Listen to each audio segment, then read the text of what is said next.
हम चांद पर जाने की बात करते हैं, लेकिन देश के कई शहरों में आज भी सुरक्षित और बाधा रहित फुटपाथ एक गंभीर चुनौती बने हुए हैं। हाल ही में सुप्रीम कोर्ट ने स्पष्ट किया कि यह सिर्फ शहरी नियोजन का मुद्दा नहीं, बल्कि अनुच्छेद 19 और अनुच्छेद 21 से जुड़ा एक संवैधानिक अधिकार है।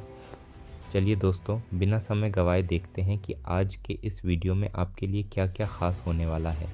सबसे पहले जानेंगे कि यह मामला चर्चा में क्यों है, फिर समझेंगे इसकी ऐतिहासिक पृष्ठभूमि और सर्वोच्च न्यायालय के फैसले का पूरा विश्लेषण। इसके बाद प्रमुख न्यायिक निर्णयों और अनुच्छेद 21 के विस्तृत दायरे को समझेंगे। फिर जानेंगे इस फैसले के सकारात्मक पहलू, चुनौतियां और आगे की राह। और अंत में यूपीएससी के महत्वपूर्ण PYQ 2019, 2021 और 2024 हल करेंगे और पूरे विषय का त्वरित निष्कर्ष समझेंगे। हाल ही में सुप्रीम कोर्ट ने कहा कि सुरक्षित, चिह्नित और बाधा रहित फुटपाथ पर चलना नागरिक का मौलिक अधिकार है।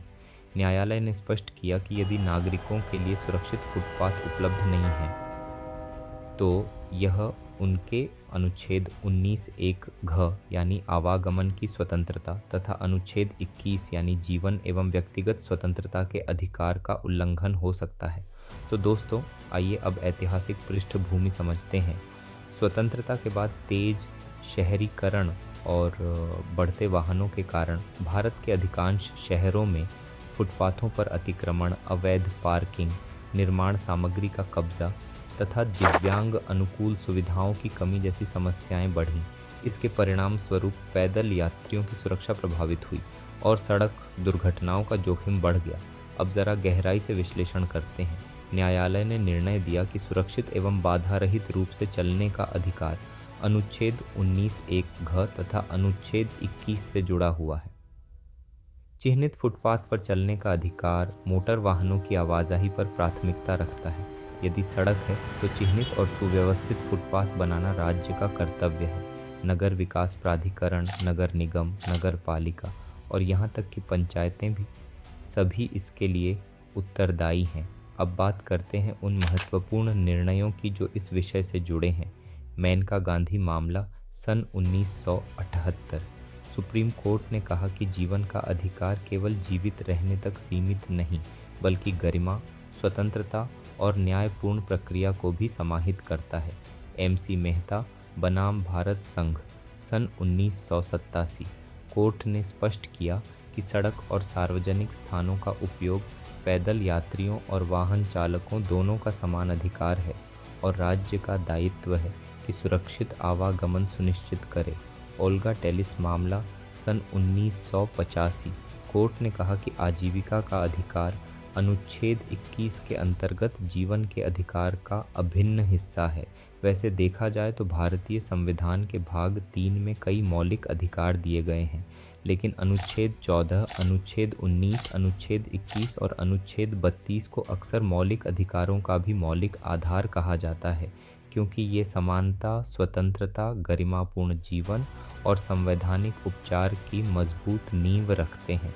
इनमें भी अनुच्छेद 21 को सबसे गतिशील मौलिक अधिकार माना जाता है, क्योंकि सर्वोच्च न्यायालय ने अपने विभिन्न ऐतिहासिक निर्णयों के माध्यम से इसके दायरे का लगातार विस्तार किया है। तो आइए अनुच्छेद 21 के अंतर्गत सर्वोच्च न्यायालय द्वारा मान्यता प्राप्त कुछ महत्वपूर्ण अधिकारों और उनसे जुड़े ऐतिहासिक मामलों को जानते हैं। सतवंत सिंह साहनी मामला सन 1967। विदेश यात्रा का अधिकार मान्य किया गया। हुसैन आरा खातून मामला सन 1979। शीघ्र न्याय का अधिकार मान्य किया गया। शीला बरसे मामला सन 1983। हिरासत में उत्पीड़न से सुरक्षा का अधिकार मान्य किया गया। और KS पुट्टस्वामी मामला सन 2017। निजता का अधिकार मान्य किया गया। इन्हीं न्यायिक निर्णयों के माध्यम से अनुच्छेद 21 का दायरा लगातार बढ़ता गया और आज इसके अंतर्गत अनेक महत्वपूर्ण अधिकार शामिल हैं, जैसे मानवीय गरिमा के साथ जीने का अधिकार, स्वच्छ और प्रदूषण मुक्त पर्यावरण में जीने का अधिकार, जीवन की सुरक्षा का अधिकार, निजता का अधिकार और आश्रय का अधिकार। यही कारण है कि अनुच्छेद 21 को भारतीय संविधान का सबसे जीवंत और सबसे व्यापक मौलिक अधिकार माना जाता है। यह केवल जीवित रहने का अधिकार नहीं, बल्कि सम्मान, सुरक्षा और गरिमापूर्ण जीवन जीने का संवैधानिक अधिकार भी प्रदान करता है। अब इसके सकारात्मक पहलुओं पर नज़र डालते हैं। पैदल यात्री सुरक्षा अब केवल नीतिगत मुद्दा नहीं रहा, बल्कि यह अनुच्छेद 21 के अंतर्गत न्यायपालिका के माध्यम से लागू करने योग्य अधिकार बन गया है। इससे पैदल यात्रियों की सुरक्षा बढ़ेगी। बुजुर्ग, बच्चे, महिलाएं और दिव्यांगजन के लिए शहर ज़्यादा समावेशी होंगे। नगर निकायों पर जवाबदेही बढ़ेगी और सड़क दुर्घटनाओं तथा हिट एंड रन जैसे जोखिम कम हो सकते हैं। लेकिन कुछ चुनौतियां भी हैं जिन्हें नज़रअंदाज नहीं किया जा सकता। पुराने शहरों में जगह की कमी के कारण फुटपाथ बनाना कठिन हो सकता है। अतिक्रमण हटाने पर राजनीतिक और प्रशासनिक विरोध मिल सकता है। रख रखाव के लिए निरंतर बजट और समन्वय की ज़रूरत होगी। कई जगह फुटपाथ बन तो जाते हैं, लेकिन उनका डिज़ाइन दिव्यांग अनुकूल नहीं होता, और यदि क्रियान्वयन कमज़ोर रहा तो यह फैसला सिर्फ कागजी अधिकार बनकर रह जाएगा। भारत के अधिकांश शहरों में 84% फुटपाथ IRC मानकों पर खरे नहीं उतरते, और राज्य सरकारों की राजनीतिक इच्छा शक्ति के बिना अनुपालन संदिग्ध है। अब आगे की राह देखते हैं। समावेशी शहरीकरण की दिशा में स्मार्ट सिटी के साथ साथ समानुभूतिपूर्ण शहर की अवधारणा अपनानी होगी, जहां किफ़ायती आवास मास्टर प्लान का हिस्सा हो।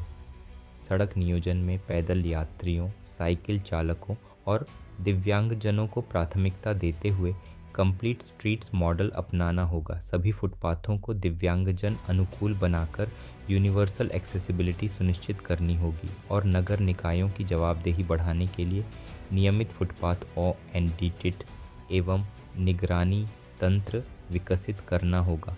और अंत में निष्कर्ष की बात करें तो यह फैसला इस बात को स्थापित करता है कि शहर सिर्फ गाड़ियों के लिए नहीं, बल्कि लोगों के लिए होते हैं। सुरक्षित फुटपाथों का अधिकार नागरिक गरिमा, समानता और जीवन के अधिकार का हिस्सा है, और अगर भारत को सच में एक समावेशी शहरी राष्ट्र बनना है तो पैदल यात्री सुरक्षा को नीतिगत प्राथमिकता बनाना ही होगा। अब अनुच्छेद 21 से जुड़े कुछ महत्वपूर्ण UPSC प्रारंभिक परीक्षा के प्रश्न देखते हैं। तो आइए पहले प्रश्न से शुरुआत करते हैं। UPSC प्रीलिम्स 2019 का प्रश्न, भारत के संविधान का कौन सा अनुच्छेद अपनी पसंद के व्यक्ति से विवाह करने के किसी व्यक्ति के अधिकार को संरक्षण देता है? पहला विकल्प या अनुच्छेद 19, दूसरा विकल्प अनुच्छेद 21, तीसरा विकल्प अनुच्छेद 25 और चौथा विकल्प अनुच्छेद 29। सही उत्तर है अनुच्छेद 21, क्योंकि जीवन और व्यक्तिगत स्वतंत्रता के अधिकार में अपनी पसंद से विवाह करने की स्वतंत्रता भी सम्मिलित है। अब बात करते हैं दूसरे प्रश्न की। UPSC प्रीलिम्स 2021 का प्रश्न, भारत के संविधान के किस अनुच्छेद के अंतर्गत निजता का अधिकार संरक्षित है? पहला विकल्प अनुच्छेद 15, दूसरा विकल्प अनुच्छेद 19, तीसरा विकल्प अनुच्छेद 21 और चौथा विकल्प अनुच्छेद 29। सही उत्तर है अनुच्छेद 21। सुप्रीम कोर्ट ने KS पुट्टास्वामी बनाम भारत संघ 2017 के ऐतिहासिक निर्णय में निजता के अधिकार को अनुच्छेद 21 का अभिन्न अंग घोषित किया। और अब तीसरा प्रश्न देखते हैं। UPSC प्रीलिम्स 2024 का प्रश्न, भारत के उच्चतम न्यायालय ने निजता के अधिकार को भारत के संविधान के किस अनुच्छेद के अंतर्गत रखा है? पहला विकल्प अनुच्छेद 15, दूसरा विकल्प अनुच्छेद 16, तीसरा विकल्प अनुच्छेद 21 और चौथा विकल्प अनुच्छेद 19। सही उत्तर है अनुच्छेद 21। KS पुट्टास्वामी बनाम भारत संघ 2017 के ऐतिहासिक निर्णय में 9 न्यायाधीशों की संवैधानिक पीठ ने सर्वसम्मति से कहा कि निजता का अधिकार जीवन और व्यक्तिगत स्वतंत्रता के अधिकार का अभिन्न हिस्सा है। और अंत में यह जान लेते हैं कि इन तीनों प्रश्नों से यह स्पष्ट हो जाता है कि अनुच्छेद 21 UPSC की दृष्टि से अत्यंत महत्वपूर्ण और परीक्षोपयोगी विषय है, और इस पर बार बार प्रश्न पूछे जाते रहे हैं। और अब करते हैं क्विक रिवीजन।